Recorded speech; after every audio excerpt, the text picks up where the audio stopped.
So it's announced on the 26th of May that the BBC within 3 years will be shutting down both CBBC and BBC4, moving their respective programmes to BBC iPlayer in a way to save the corporation money.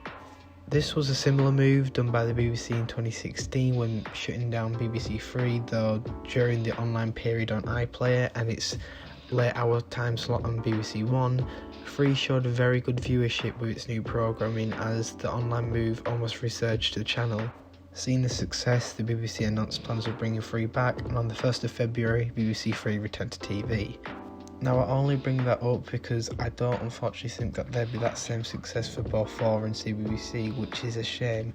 as BBC 4 very much became an archive channel and CBBC, to a personal opinion or not, very much dwindled in consistent programming.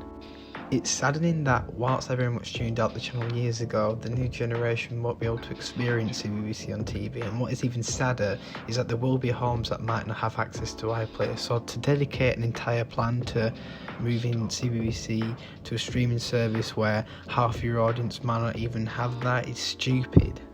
I mean, the ideas of what CBBC Online will be like is unknown, but with the way CBBC is now, in contrast to how the channel started, my best guess is more within that direction.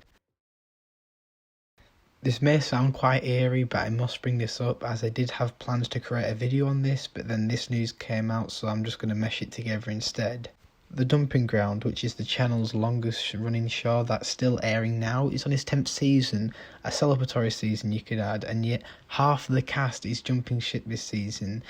Whilst I can't comment on the reasonings for other cast leaving, Kia Pegg, who was one of the longest serving cast members on the show, is leaving this upcoming season due to an order from CBBC themselves. Very much she wanted to leave, but the decision was brought up and made by CBBC. Keir is now thriving in other acting ventures, but I find this really interesting as Connor Bryan, who was the longest cast member in the entire franchise who played Mike, was also asked to leave at the end of Series 7, so whether this could be entirely coincidental that Keir and almost the rest of the cast have exited at the same time, or some corporate stuff will be going on.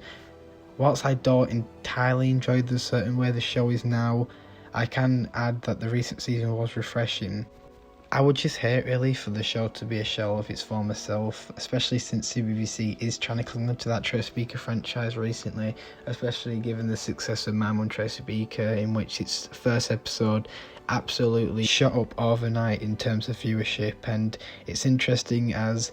that actually hasn't happened since like a decade ago with such fun shows like Sarah Jane Adventures or Tracy Beaker Returns. To conclude, I mean, we don't know much yet, obviously, with the only response we got from CBBC is them releasing a statement to put people's minds at ease for now. People can very much say that the channel won't die as the programmes will just simply follow through onto iPlayer, but the most important question is, what about the presenters that have made such an integral part of what makes the channel so unique for it to be put against other kids channels that air aside them?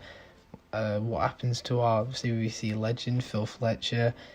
The heart of CBBC is going to be, or very much be, adjusted, that's for sure. And I'd say personally that for the last 3 years we have the channel on air, why don't we just go back and celebrate the last 20 years of programming that sought through several areas of children's programming? Because why not end it all on a high? Like, how was the 30 years live celebrations of children BBC itself more of an enjoyable experience than other live shows I've watched?